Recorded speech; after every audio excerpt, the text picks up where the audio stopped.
Hello, everybody, and welcome back to The Best Games Period, the podcast where every week we talk about a game and try and decide whether or not it's one of the best games of all time, or if it's just really good. I am your host, Jack Gardner, and with me this week, as mostly usual, or perhaps maybe unusually now, it's been a while. No shame, no shade. Is the enigmatic Naomi Lugo. my wrestling intro right there. Hi guys, I'm back. It's just only hua. I think that's like an army thing. Dang it. Oh well. But yeah, I'm back, guys. That's the only soundbite that plays as you enter like the wrestling arena. Hua. It's just silent the entire way. Oh, that'd be lovely. I want Marcus to critique your wrestling intro. Oh. He would like start. He would give me shit, I'm pretty sure. Oh yeah. I mean, I'm giving you a little right now. Yeah, you are. And I'm a fragile being. Well, I'm sorry. Welcome back to the podcast. You've been sorely missed. Welcome back. Shame. No shame. But yeah, I'm back. You guys might have noticed that it's been a little bit of time. What, like 3-4 months? Something like that. Yeah, so... Well, been dealing... we haven't recorded since May together, if you ignore E3. Alright. Which is kind of hard to ignore, but that's okay. But yeah, doing some life stuff. Yeah. I got married. Woo! Congratulations. Thank you. And we're looking for a house, so that was kind of demanding of my time. But I'm here now, and that's all that matters. Yay! Well, and so this week, you decided that we were going to do something that I think a lot of people won't see coming. Surprise! It's Tamagotchi. Yeah, and I can introduce our co-host right now, right? Oh, so, okay. This is let's see if I can get Gotchi number 1 to make some sort of happy noise. Can you hear the tiny beeps? Oh, I can hear the beeps. The tiny beeps. Well, that's Tamagotchi 1. Yeah, you haven't named them. No, I have not. But Is it because you don't want to get too attached? Yes. We'll get into that later. So this is Tamagotchi 2, and Tamagotchi 2 can actually talk. And it is saying, huh. That's it talking. Beep. Beep. Beep. Yeah, we're talking Tamagotchi this week, because I adore creature games, and one that I can carry around in my pocket is just an extra step. As in extra. As in I am a very extra person because I have these things in my purse and I'll be grocery shopping and then I'll hear little beeps and I'll be like, oh no, I gotta take care of my Tamagotchi, and then people just see me poking this little egg and it's beeping, so. So did you get one of the old ones? So, a little bit of history. Tamagotchi released in Japan first in 96, came out in 97, 98, something like that, with a couple series, and obviously that's when it had its first boom. Everyone knew about Tamagotchis if you were a millennial in that time. Anyone knew what a Tamagotchi was. You knew what a Tamagotchi is.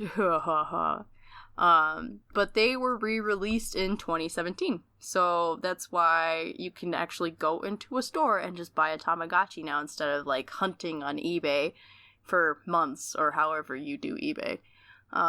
So they re-released series 1 and 2, and that's where I got my guy. One of them. And then there's special Tamagotchis that came out, and the other one is Gudetama Tamagotchi. And for those who don't know what Gudetama is, it is literally a lazy egg, and it's a Sanrio character. Look it up right now. It is the embodiment of a lot of us, I think. It's a very depressed little egg. But we'll get into the differences between these two Tamagotchis a little later. Yeah, well, so I was gonna ask if one of your Tamagotchis was the new one, because there's like a new generation of Tamagotchis releasing this year. Yeah, so that comes out in like 2 weeks or something. Okay. So I don't have those yet.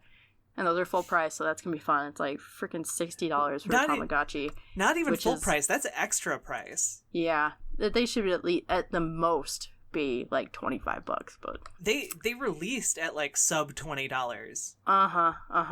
Inflation. Like, inflation is bad. It's not that bad. Nah, it's more the exploitation of the nerds, which I fully support. As someone who buys.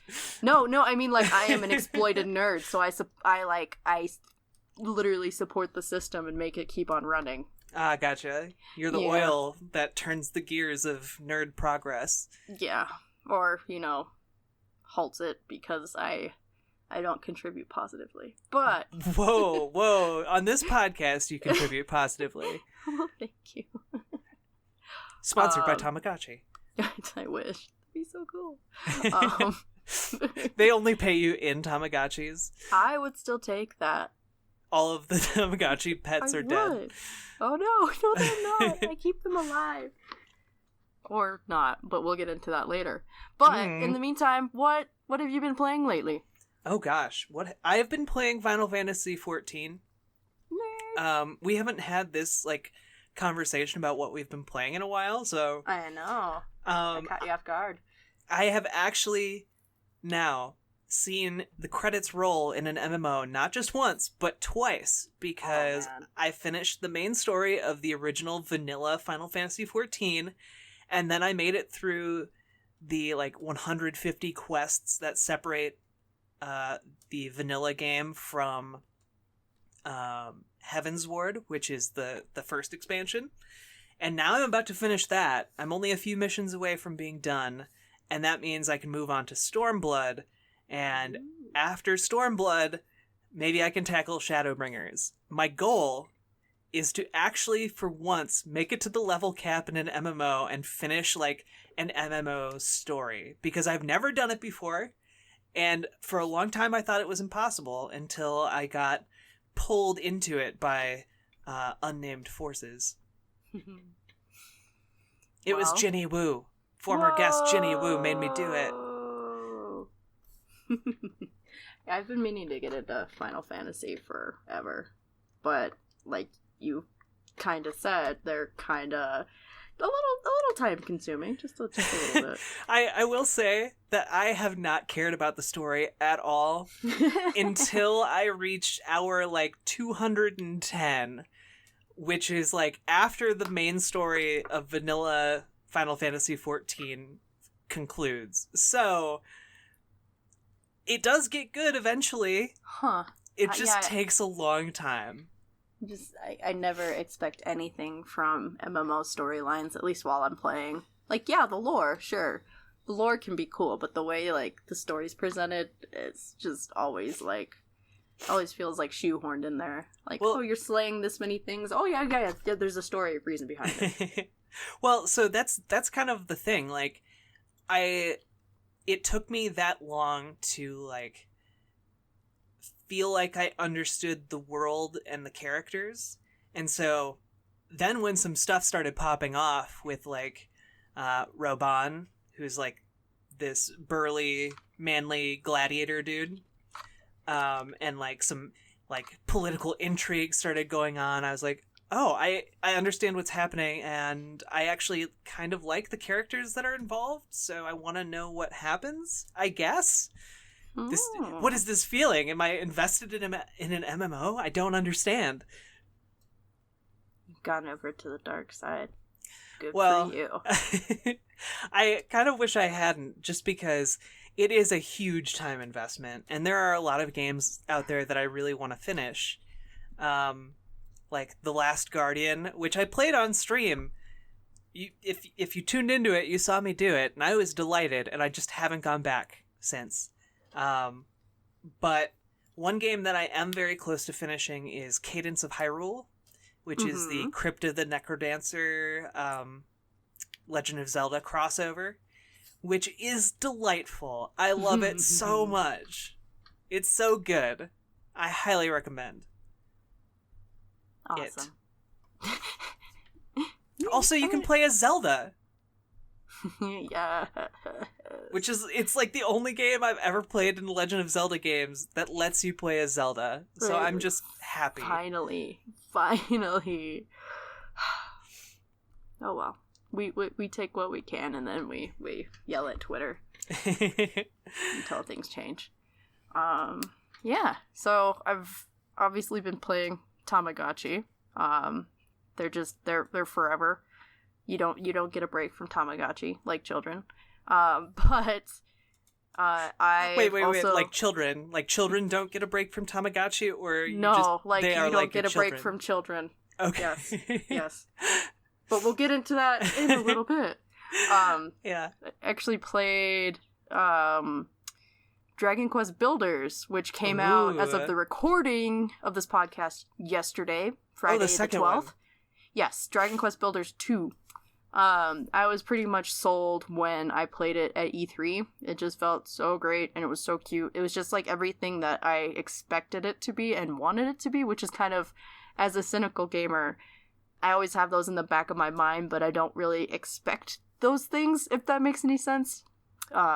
We can use Pokemon as an example there. Like, I obviously had my expectations for Sword and Shield, but even when those weren't fulfilled, it's okay. But anyway, this game is really cute. I've only gotten to the beginning of it, but it is definitely just Dragon Quest. Think Akira Toriyama and the Dragon Ball universe art style, but a completely different RPG storyline. And then Builders is like its own spin-off that is a mashup with like Minecraft. But rather than just being a Minecraft clone, they've really done a great job in differentiating their building controls and doing things like farming. And I haven't really gotten into the story yet, but there's definitely a story there too, which is very sorely lacking in vanilla Minecraft. So, yeah. I played a bit of the first one, probably like 10, 15 hours. The city building and like the storyline, and like you said, it does a lot to differentiate itself from Minecraft, which is really nice and unexpected in a game that looks like it's kind of a Minecraft ripoff. So, yeah, check it out, I guess. Yeah, it's really cute, and yeah, it's finally, like, I feel like I actually have time to play games now, so it's kind of weird. By the way, I wanted to hear your thoughts on the Switch Lite. Yeah, I want one. Yeah? So everyone's like, oh, it's not even a Switch anymore. That's totally fair. It's definitely not. The whole point of the Switch is that you can switch it from handheld to TV mode. Sure. But they did something really smart, and they know that there's selfish gamers like me. I haven't come up with a more positive term than that, but that's the one I'm going with, where we want to have a dedicated handheld. Like, I never play my Switch on the TV. Ever. Like, I just really prefer handheld. So they knew that there were people like me out there who would just really like basically a new 3DS, which is funny because a new 3DS is a thing. A different 3DS, an updated 3DS, where I can play my Switch games. Cool. Unfortunately, you can't play your 3DS games. No, which we'll yell at Twitter for that eventually too. I honestly, like, at first I was like, I wasn't sold on it, to be honest, but the more I thought about it, I was just like, an increased battery life, I guess, like, there is a certain point where if the price goes low enough on that, it would be a fantastic like alternative, I guess, like a more mobile alternative. Yeah. Because the battery life is longer by, about a half hour. Okay. So instead of 2.5 hours at, the most use you could put your Switch through, it's 3 hours, which that's a pretty significant jump, to be honest. Yeah. And I saw the pretty colors and I was sold. You come with all these tech things or the actual stats, and I'm like, Well, on the max end, it lasts 7 hours. So, I mean, Ooh. if you used it as, like, a Game Boy Advance, playing those kinds of, like, retro indie games, you could play that thing for a long time. Mm-hmm. Yeah. I don't know. I want one. I don't know if I want one right away, like right when it comes out, but definitely down the road at some point. Yeah, I mean, since I am, buying that house and stuff, I might not be able to get it right at launch. No, just tack it onto your mortgage. Yeah, it's fine. It's fine. Just ask them to throw in a complimentary Switch Lite. That would be really great. I could probably guilt them into doing that, but I'll be a better person. I honestly, I want to hear the story about you not being a better person and trying to do that. I mean, it could be done. There's ways. I guilted someone into giving me a GameCube once. It's fine. See, you know what's up. I didn't.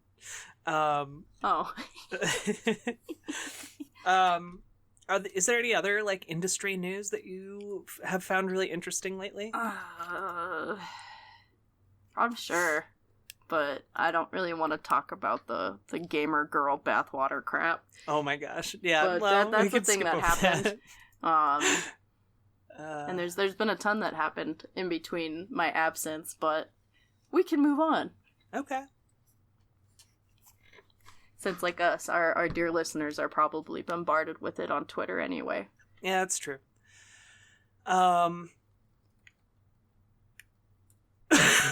Sorry. No problem. Okay. Sicko. I am sick.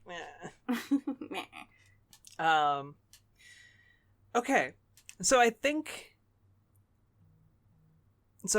coming back around to Tamagotchi, one of the first things that people might think when they click on this episode and start listening,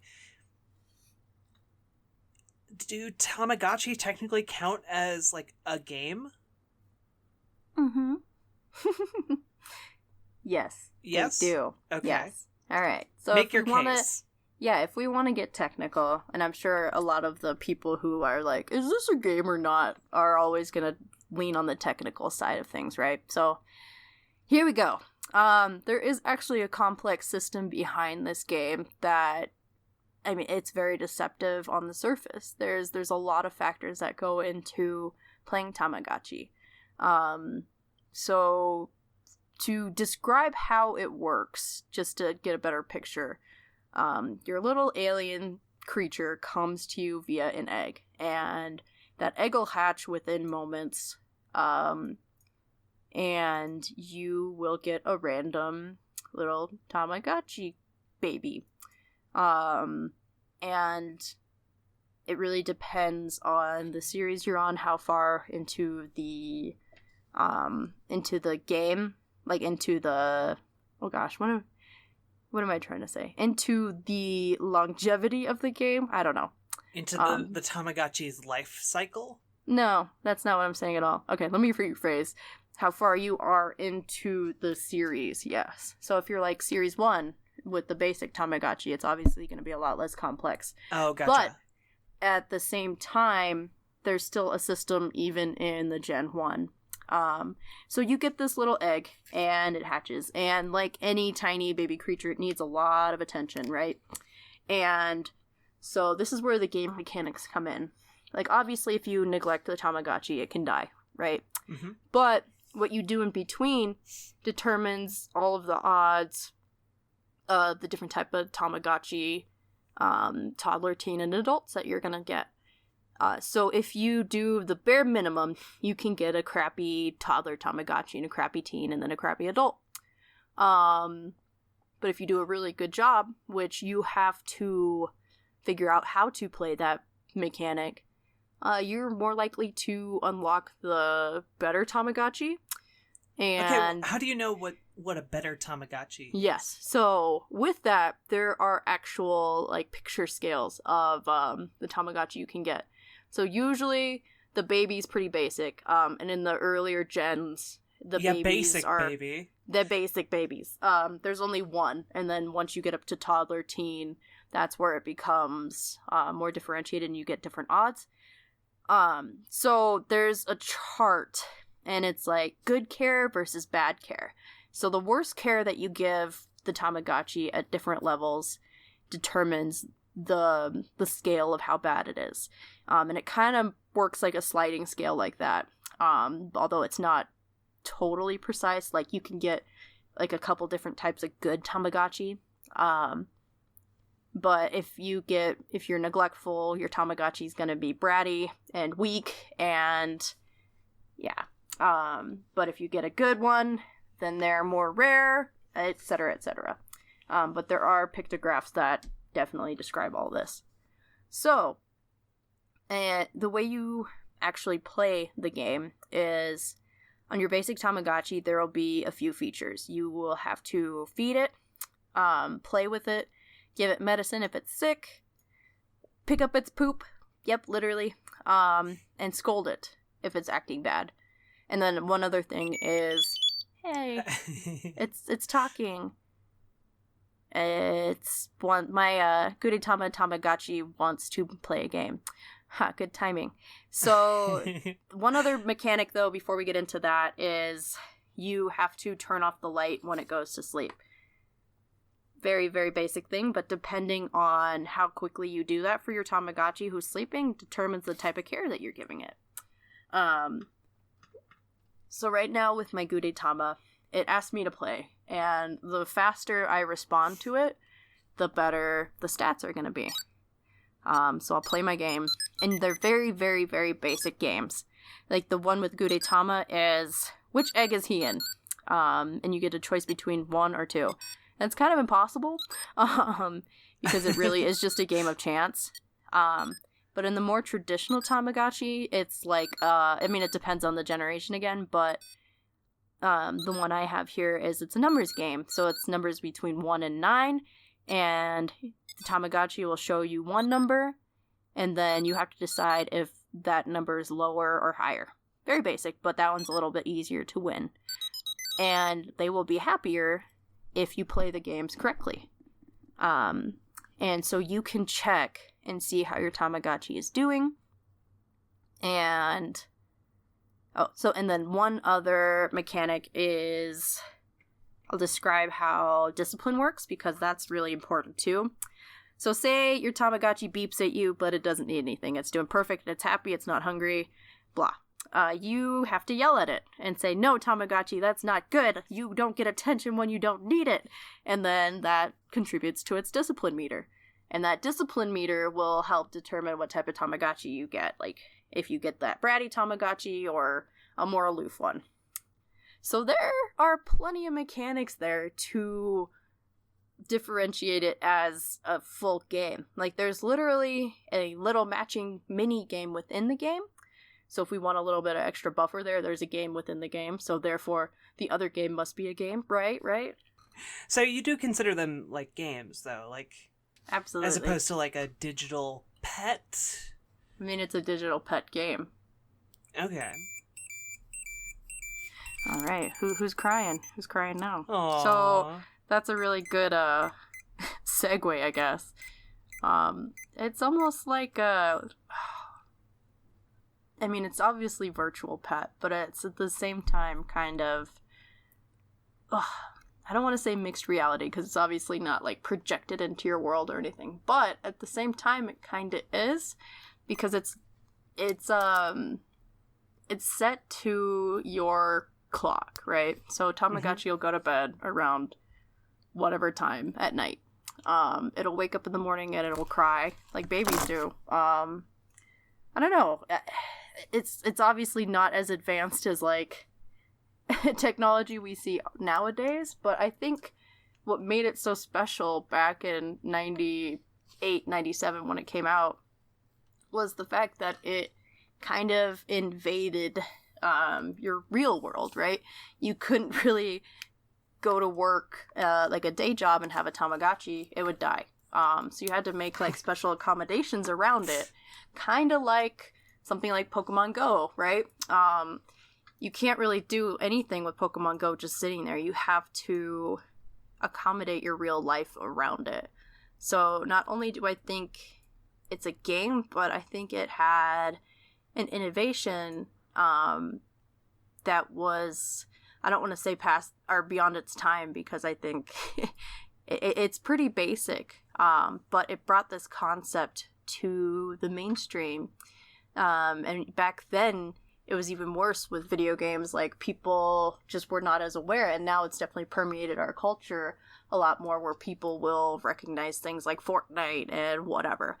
But back in the day, it's like, that game made an impact on people because it changed their perception of what a game could be, right? Instead of just having your Nintendo. And that's not always accessible for everyone, because why would a Gen X adult need a Nintendo? You know, there was just like a very different mindset back in the day. But this little egg-shaped thing that you could throw in your purse, that's a more accessible video game. And it's basic, but still demanding, but in a different way. So obviously you don't have to have a ton of skill with Tamagotchi, but you have to know how to read it, right? You have that, and that's where the skill comes in. So you could probably figure out how to raise a basic Tamagotchi. You might get lucky and get a more rare one, but if you want to collect them all, to borrow from another franchise, you have to pay attention. At least back in the day, you had to pay attention and figure these things out. Nowadays, of course, we have Wikipedia and whatnot. And of course, there are instruction manuals, but even today, they can be very vague and cryptic. But yeah, so I think that why it's such, or I guess why it became a phenomenon, was because it was able to introduce people to video games in a different way. Yeah, and like, I think you're right on that, especially in an era where mobile gaming was very limited. Like, in 97, 98, if you wanted to play a mobile game, the only option you really had was a Game Boy, right? So there's that element, and I think that's where Tamagotchi really hit that sweet spot of being able to be both accessible, easily understood, but also difficult and demanding, but difficult in a way that people weren't used to difficulty, because at this point in like game development, difficulty was still kind of roughly based off of the tropes aim and that shoot. had been, well, it had been roughly based off of like the tropes established in like arcades, where like difficulty was something that artificially inflated the length of time and the amount of money that you would spend on a game. And the idea of a game like this, where difficulty instead more relies on, you know, your physical availability for this creature, was very novel. And I still think, to an extent, is pretty novel. I struggle with wrapping my head around how relevant Tamagotchi remains. Like, they're releasing that upcoming $60 Tamagotchi. It's going to be in color. It's going to be more well animated.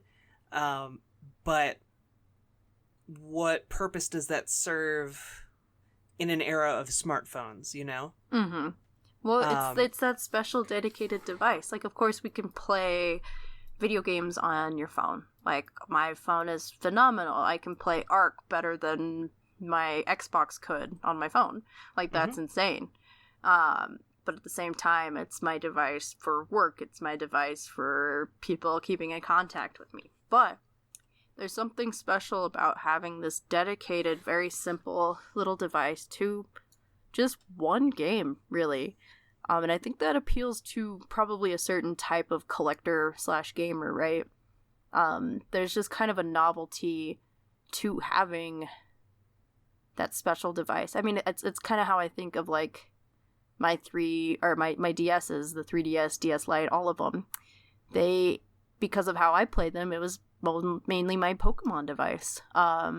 That's where I would go to play Pokemon. And it's sitting on my shelf charged and ready to go and ready to play Pokemon. But my Xbox has all sorts of other games. It's not necessarily just a space for one certain thing. So I guess it kind of takes the stress of having your phone there and getting constant notifications and just doing this really simple thing of checking on the Tamagotchi. Like, is it hungry? Okay, here's some food. It's just really simple, and that definitely has an appeal to people when things are just getting more and more complicated. Yeah, and I think you're right, but also, like, Tamagotchi isn't something that's just limited to that one device, right? Mm-hmm, like, there's a whole, like, there's an world. anime series, there's a movie, there's, I think, like, something around, like, 20-ish games that released on, like, both on, like, from the Game Boy, the original Game Boy onwards. Mm-hmm. And, like, they appeared on Nintendo handhelds and a couple consoles multiple times over the years, and also appeared on phones, but I think you could have a Tamagotchi game on a phone. Oh yeah, Like, there that's is. but like an actual honest to goodness Tamagotchi game, as opposed to And there is. The Bandai Namco released Gen 1 on the phone. It's like $1 or something. Okay, yeah, that's awesome. Have you tried it? Oh yeah, that one's even more infuriating. Which is it kind of brings up the point of having a dedicated device, right? Like I've had my Tamagotchi on my phone first, both the Gen 1 version and then the new game, which is like a full-fledged like mobile game of this era, but still follows some of the same mechanics. I do not take nearly as good a care of those Tamagotchi, even though I try, as I do my little dudes. There's just... Alright, so another piece of background on Tamagotchi. You turn the device on, you don't turn it off again. Yep. So you pull out like the little paper slip, and that activates the trip on the battery, and it's gone. Like it's your Tamagotchi's ready. Let's go. You don't have time to turn it off. Like, these little dudes are on 24/7. Meanwhile, on my phone, I could be on Twitter, Instagram, whatever, and they're in the background, but the mechanic still applies, right? And I might get a little alert, whatever. But it's just not the same as hearing like a little beep of the Tamagotchi on the device, on like in another room, like, oh, I gotta go run and save my Tamagotchi. You know, like, sure, it can beep on your phone, but it kind of just blends in the background of all the other notifications. Okay. So there's like, I guess what you're kind of like getting at is that there's like this special physicality of the like standalone device that your phone just doesn't have about it, because we use it for so many different things. Yep. Okay, I'm tracking with you now. You vibing. So why haven't you named yours? Okay, so the whole point of Tamagotchi, if you look at it from a pure game point standpoint, is to collect as many as you can. And with the nature of that, that means that you're going to have your Tamagotchis die. And if you want to get all of the creatures or all of the deaths, which is in the case of Gudetama, but again, we'll talk about that in a bit, they have to die.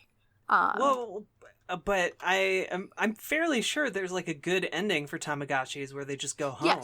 Yes.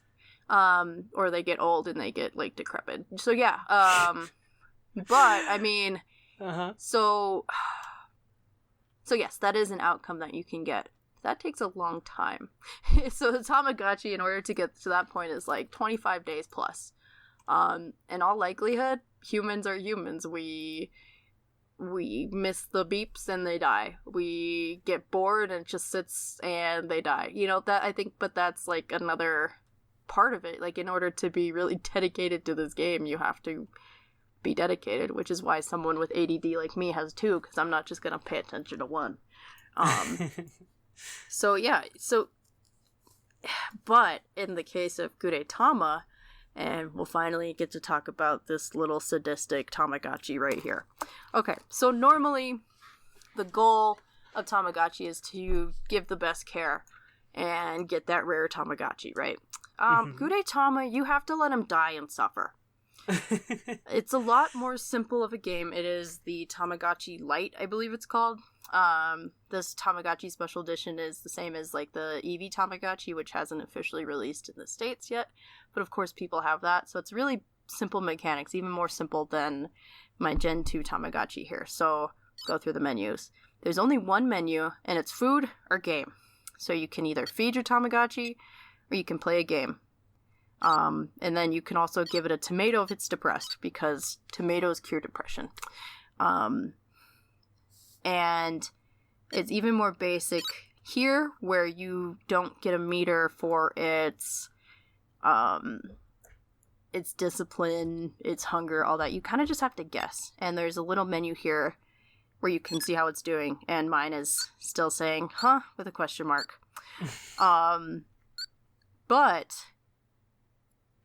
oh gosh, kind of backtrack a little bit. So you get your little Gudetama, which is an egg, which is kind of funny, which is probably why they decided to make a Gudetama Tamagotchi, because, anyway, there's egg in both of those words, basically. So you get the egg, and it's a baby Gudetama, and that's very basic. So what you do from there determines the Gudetama that you get after that, the adult. So if you do well, you get a semi-happy one. If you do really well, you get a really happy one that shows its butt to you all the time. If you do bad, you get kind of the standard meh, depressed Gudetama. And so after that, you can play the game for a while. You can keep this guy alive, sure, but nothing will really happen. And I actually had to do some research and figure out, like, what the heck, because this is really basic. And again, the freaking strategy guide is very, very, very cryptic. And so I had to go to like a video series, and this guy was having basically the same meltdown as me. I'll try to link to the video on like our Twitter or something, because it's kind of a funny series. The person I watched, they are fluent in Japanese, so they were reading through the Japanese version and kind of giving these intricate translations, which was very interesting actually, because you kind of miss the context when these things are translated. And so he was revealing like a more sinister view on what was even revealed in this strategy guide. And so he apparently had played a lot of Tamagotchi nerd, and had never played the Gudetama before. And so he just kind of played it out and tried to figure it out for, kind of like what I was doing, but a little bit more experience. And so he was like, I have to let this thing die, guys. Like, this goes against everything in my nature. Like, I want to take care of this thing, but at one point, if you keep on taking care of it, it will ask if it can leave. It says, can I go now? And that's where I got, and I was like, wait, what the heck? What does that mean? Like, yeah, you can go, be happy if that's, but how do I get that? So you have to let your Tamagotchi suffer and die. Wait. So if you say yes, it like kills itself? No, you can't. You don't get to say anything. It just it's like its status. Oh. So and you can't really respond to that. So that's really sad. And yeah. dark. So it gets a little worse. So if you neglect your Gudetama, it'll cry out, and that's because it's being stabbed with chopsticks. Because someone's trying to eat Gudetama. And they're literally just like stabbing the poor little creature, and it's like barely fighting. So you have to go in and rescue it, and you click a button, and depending on how long you neglected it, you can save it or not. And there's a lot of really wonderful little scenes that I've unlocked where Gudetama is just getting like poked in the face, like to where it's being like flipped upside down, butt facing the camera, of course, and just like shooken by the frickin' chopsticks. So there's a really big degree there. So in order to beat this game, I guess, you have to collect all those death scenes. And again, that's depending on how you've taken care of it. But it has to die, and you have to let it be taken away by the chopsticks. And so that, and the really great thing about that even is I left my Gudetama being like pushed around by chopsticks for literal days. Like I would say 5 days. Seeing what would happen. It just suffers for 5 days. You have to press the button and admit defeat. Like, damn. And I posted this on my Instagram, but I got like a pretty bad, just like little sad egg face, and that was it. Because once the chopsticks win, it gets thrown in a microwave of all things and turned into an egg dish. Which, all of this being said, is freaking hilarious. Like, this is sadistic. Like, people who like Tamagotchi are going to suffer playing this, and that takes a real evil genius somewhere at Bandai Namco to be like, where can we design like the absolute opposite of what Tamagotchi stands for? And they lucked out and got the depressed little egg Gudetama and created this monstrosity. Is Gudetama from Sanrio? Yes. Okay. And it's more recent. It's like 2015 or something like that. Okay. Okay, but that didn't get at why you haven't named the other two. Oh. Is it because they have to die and you just don't want to name them and get attached? Yeah. And they all have names. There's about 1 billion names to remember. Like Coochie Patchy and... yeah. So that gets complicated. So they already have names, and... I don't know. I guess it kind of feels wrong to re-give them a name, even though they're like a brand new baby, but just like of their species, but still. Well, aren't the names that they have like their species name? No, it's their actual names. Like they actually have like character descriptions and things. Oh, okay. Yeah, so you got that individual Tamagotchi, which is even more like stressful. And so... I know that the backstory of Tamagotchi is basically like they sent a bunch of eggs to Earth to figure out what kind of creatures live here. Mm-hmm. Which is kind of messed up. Like they're born to see how well we take care of them, which is why, like, if you take the best care of them, they go back to planet Tamagotchi and are just like, hey, the people here are nice. Otherwise they just all die. So I have to imagine there are some situations in which they do that to a planet and just no Tamagotchi returns. Which is a very, very bad format for a hypothesis, right? Like, you're only gonna get positive results back, and I suppose if you see how many die, but still, they could have died from I don't know. It's not the best sound story, but, you know. I mean, it's truly an alien perspective. Like, that is something, like, I guess I can understand, like, an alien species just not having, like, the same values that, like, humans do. Yeah. And just being like, yeah, whatever, just shoot a bunch of our eggs at that planet, and if they come back, that's great. And if they don't, well, we can avoid that place. Yeah, send the babies. We can always make more. Honestly, it's a very Warhammer 40k outlook. Which you will have to explain.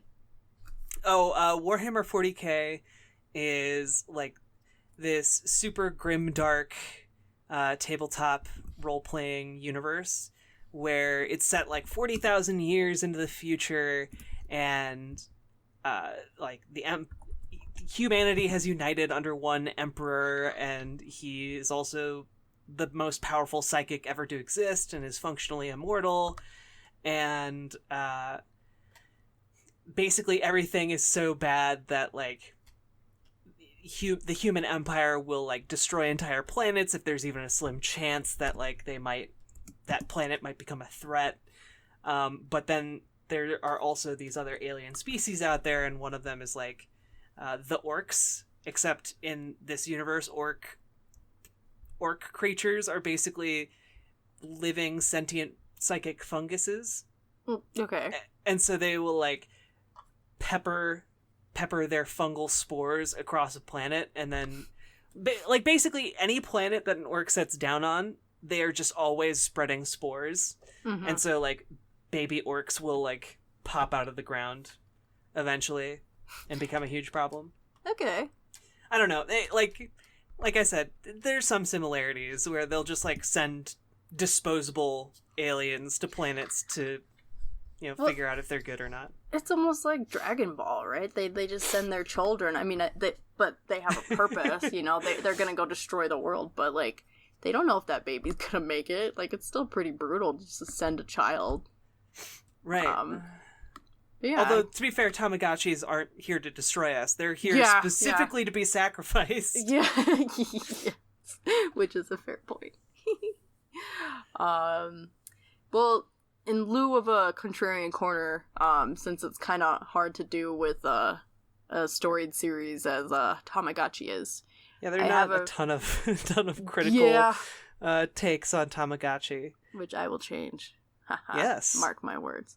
I mean, we're already changing it right here, right? Yes, by talking about it. Making waves for these little gotchi buddies, which have been wiggling the whole time, by the way. The one I have right now, because I don't remember their names, it's a No, this one's a baby. Oh my gosh, no, it's a toddler, yes. And it's just like a little onion. Or no, a lemon, sorry. That's just hopping around.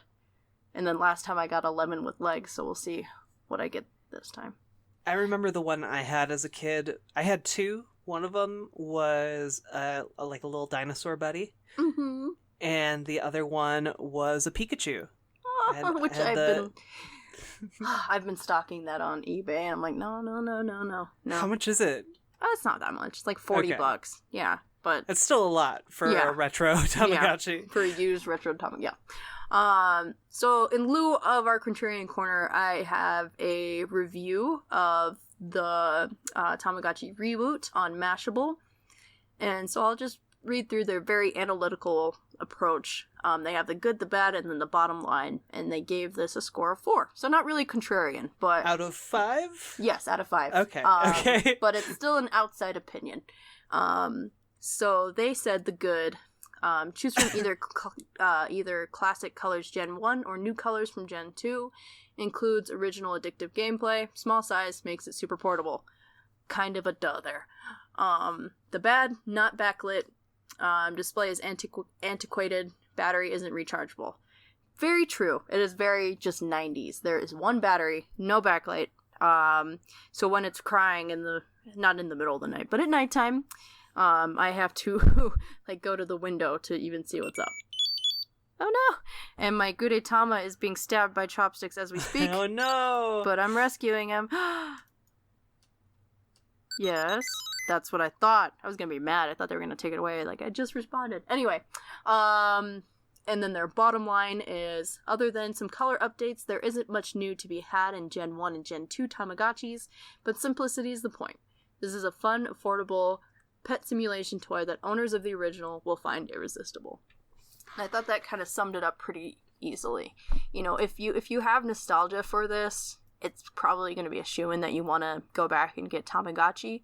I think there's definitely an appeal for a new audience, with what we said before about that having that special device. But obviously this isn't going to be for everyone. Someone who's super into FPSs aren't necessarily going to want to spend days upon days taking care of this thing.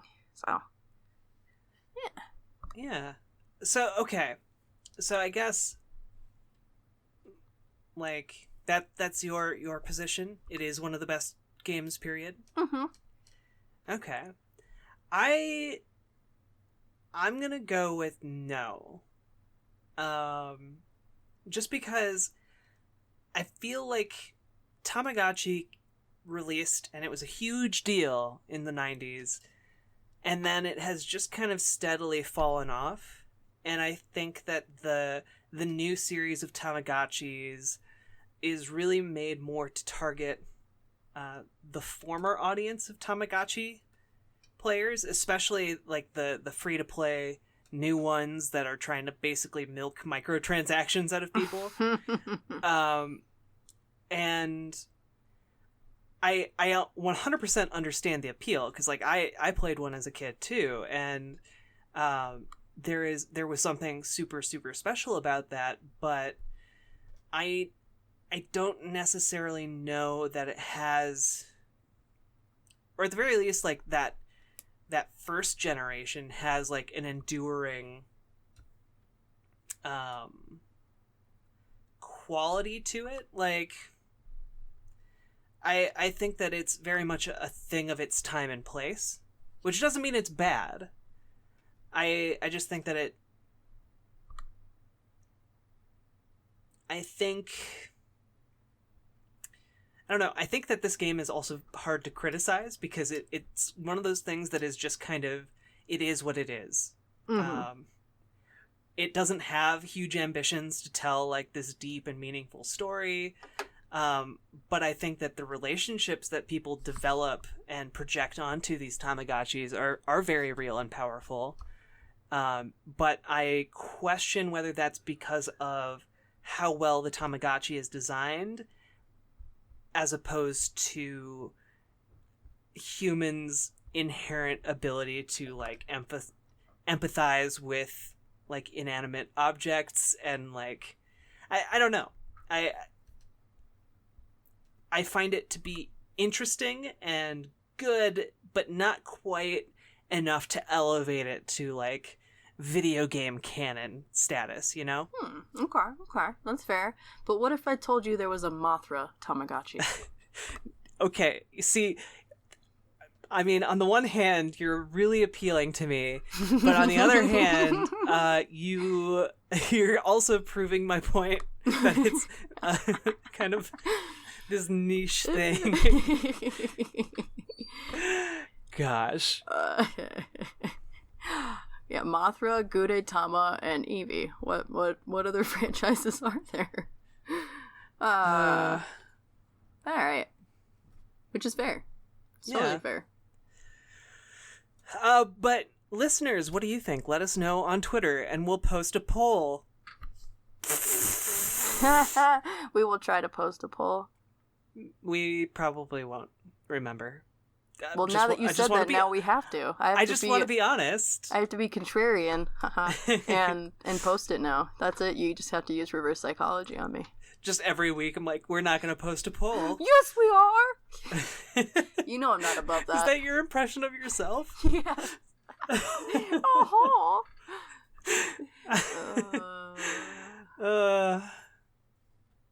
Yes. Gosh. I missed you. Aw, missed you too. And to be clear to the listeners, we haven't like not spoken or seen each other between like my time last recording, so I'm not a monster. Yeah. On that note, Extra Life. It's a fantastic charity. It's part of Children's Miracle Network Hospitals. And you should support it because people come together and play games to raise money for sick and injured kids, which is a fantastic idea. And if you're listening to this podcast, you probably like playing games anyway. So you can learn more about that over at extra-life.org. You can find this podcast over on community.extra-life.org, along with other podcasts and interesting articles on video games and tabletop games, really all kinds of games. And you can also find us over on iTunes, SoundCloud, Libsyn, and guess what? I just put us on Spotify. What? I don't know if you can find us on there yet. Like, I know there's like an approval process or whatever, but I decided to just like roll the die and see what happens, because I know that I get the rights to use all the music that's used at the end of this podcast.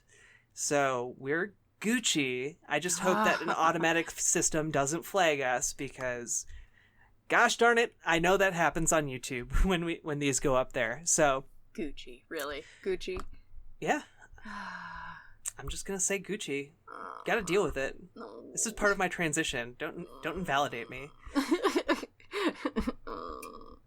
You're being real transphobic right now.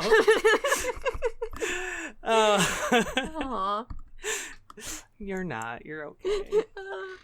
It's okay. I'll accept it if I am. You're not. But I know I'm not. So all that being said, we're on Spotify now. We're on all those other places. Please like the episodes that interest you. Please retweet them on Twitter, twitter.com, at bestgamesperiod. And if you are a super fan of the show and you want to hear more of us talking about weird stuff and making dumb jokes, you can head over to patreon.com/bestgamesperiod and toss us $1 or more per month. And for really any amount, you get access to special episodes that aren't available publicly. And you also get to watch us live when we do record, which, granted, we haven't been doing a ton of live streams recently, but that's because, as Naomi stated, she's been very busy, and I have also been pretty busy and unable to, record on a regular basis, so it's been very infrequent. But we're going to try and get back on track this week, and by this week, I mean the week that you're hearing this, and record on Tuesday night at 8 p.m. Central Time. So,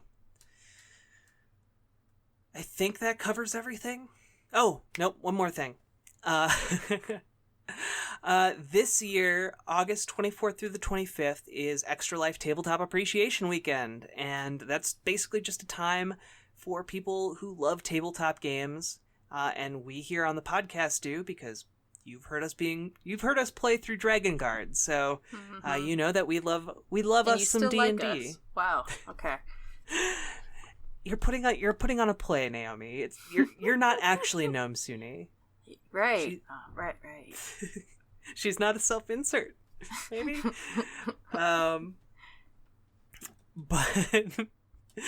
But yeah. We will be doing more tabletop stuff around August 24th through the 25th, so be sure to check that out, and you can also participate. So, again, that's all stuff you can learn on the Extra Life websites, extra-life.org and community.extra-life.org.